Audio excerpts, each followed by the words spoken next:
Salam əziz abituriyentlər və biologiya sevərlər. Güvən nəşrlərinin 26 oktyabr 2025-ci ildə sınav imtahanında 9-cu sinif üzrə istifadə olmuş biologiya suallarına baxaq.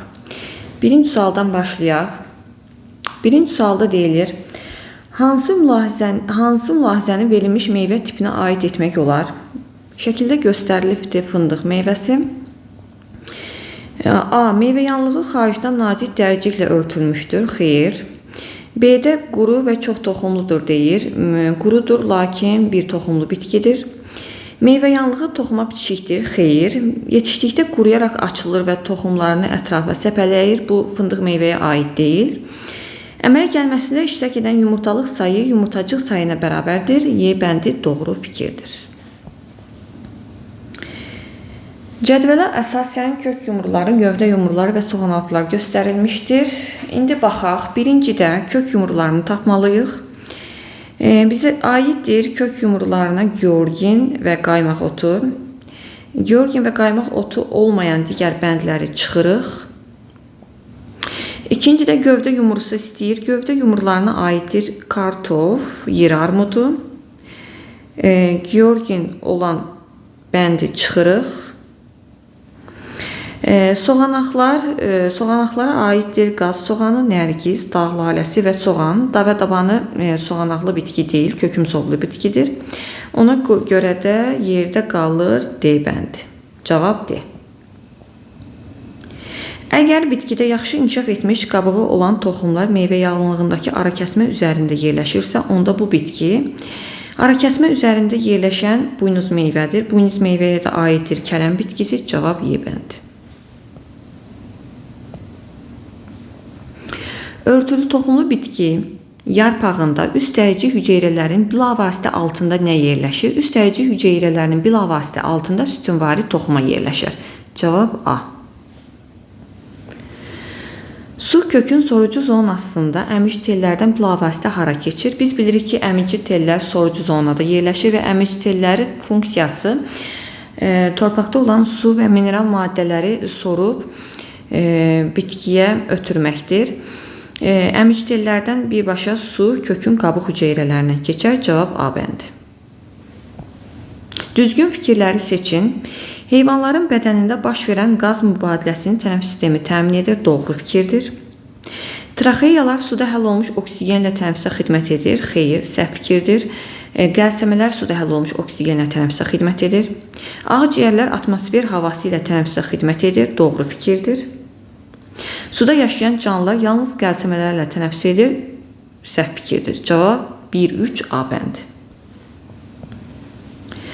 Soğanağı xaricdən örtərək onu ətraf mühitin əlverişsiz təsirlərindən qoruyan quru pulcuqlar hansı orqanın şəkil dəyişməsidir? Biz bilirik ki, soğanaq gövdənin şəkil dəyişməsidir. Amma bizdən quru pulcuqları soruşub, pulcuqlar isə yarpağın şəkil dəyişməsidir. Cavab B bəndi. Səhv bəndi müəyyən edin. İkievli bitkinin çiçəyində, ikievli bitki bilirik ki, yalnız bir cinsli olur. Bir cinsli o deməkdir ki, çiçəyin üzərində ya dişicik olacaq, ya da erkəkcik olacaq. Hər ikisi ola bilməz. Ona görə səhv bənd C bəndində göstərilmişdir. Uyğunsuzluğu müəyyən edin deyə bizdə göstərilibdir. Dərinin üst qatı çox qatlı yastı epiteli toxumasından təşkil olunmuşdur. Doğrudur. Qan birləşdirici toxumadır. Doğrudur. Tənəffüs yolları kirpikli epiteli toxumasından təşkil olunub. Bəli, daxili hissə kirpikli epiteli toxumasından təşkil olunubdur. Pi sinir toxuması deyil, birləşdirici toxumadır. Səhv cavab D bəndidir. Skelet əzələsi də əzələ toxumasından təşkil olunmuşdur. Cavab D bəndi. Doğru mülahizələri seçin. Bütün bitkilərin yarpaqlarında saplaq olur. Xeyr, səhvdir. Çünki bəzi bitkilər oturaq bitkilərdir. Yarpaqları oturaqdır. Kök üsküyü kökün ucunu zədələməkdən qoruyur. Doğrudur. Əksər birləpəli bitkilərdə yarpaq damarlanması torvalidir. Xeyr, birləpəli bitkilərdə yarpaq damarlanması qövsvari və paraleldir. Doğru fikir deyil. Əsas kök toxumu ruşeym kökçüyündən inkişaf etmişdir. 4 doğrudur. 2-4 cavab D bəndi götürüləcək. Prokaryotlara aid canlıların insanda törətdiyi xəstəlikdir. Deməli, qrip, qiç, qızılça virusların törətdiyi xəstəlik olduğu üçün biz bunları çıxırıq. Homoz və vəba bakteriyaların törətdiyi xəstəlikdir. Lakin homoz bitkilərdə baş verən xəstəlik olduğu üçün cavab götürüləcək Y bəndi. Generativ tumucuqdan nə inkişaf edir? Biz bilirik ki, tumucuqlar iki yerə ayrılır. Vegetativ tumucuqlar və generativ tumucuqlar. Generativ tumucuqdan isə çiçək qrupu və ya tək çiçək inkişaf edər. Cavab A bəndi. Şəkildəki bitkinin bir çiçəyində erkəkçiklərin sayı tacı əmələ gətirən strukturların sayından neçə ədəd çoxdur?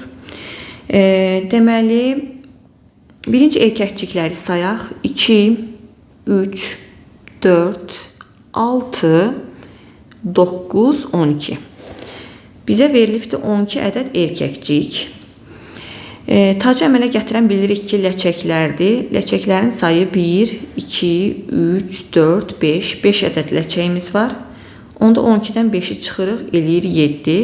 Cavab D bəndi. Deməli, erkəkçilərin sayı ləçəklərin sayından 7 ədəd çoxdur.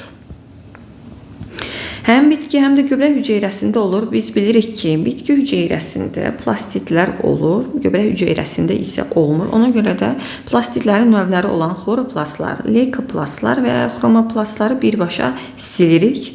Yerdə qalıb hüceyrə divar və plazmatik membran hər ikisində olduğu üçün cavab C bəndi. Soğanın çiçək qrupu şüiddəki kimi olsaydı onun çiçəkləri, soğanın çiçək qrupu bilirik ki, sadə çətirdir, şüiddə isə mürəkkəb çətirdir. Ona görə də mürəkkəb çətir çiçək qrupunda toplanardı. Soğanın çiçək qrupu şüiddəki kimi olsaydı cavab Y bəndi.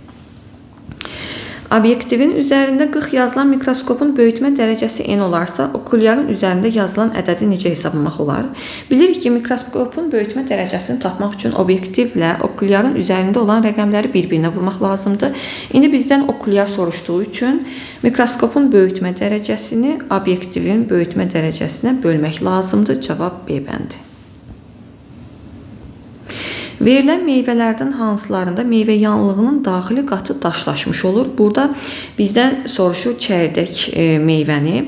Çərdək meyvədə şaftalı, günəbaxan toxumcadır, albalı, pomidor gilə meyvədir. Bunlar götürülmür. Ərik, çərdək meyvədir. Cavab 1, 3, 5. Cavab Y. Çərdək meyvənin meyvə yanlığının daxili qatı daşlaşmış olur. Örtük toxumlu bitkilərdəki mantar hansı toxumanın növüdür? Mantar örtük toxumasının bir növüdür. Cavab Y bəndi. Münbit torpağa səpilmiş 20 ədəd yerkökü toxumundan maksimum neçə meyvə kök əmələ gələr?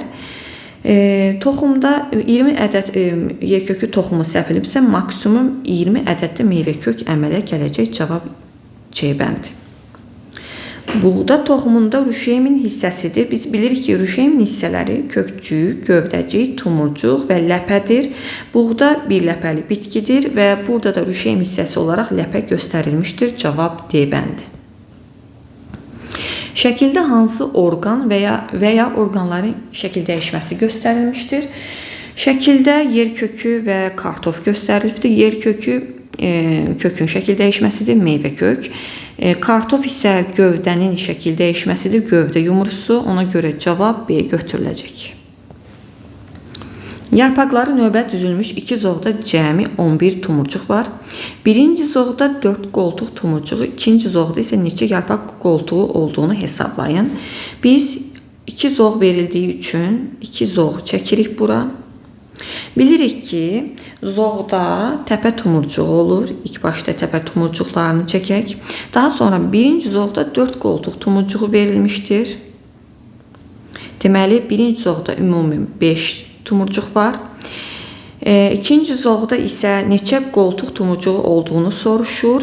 İkinci zoğda bir dənə tumurcuq, təpə tumurcuğu olduğu üçün birinci ilə ikincidəki tumurcuqları hesablayırıq. 6, cəmdən də 6-nı çıxanda 5. Deməli, ikinci zoğda yarpaq qoltuğu 5 ədəddir. Eyler-Venn diaqramına əsasən doğru olanları seçin. Birinci şəkildə cüt lələkvari göstərilib, yarpağın quruluşu.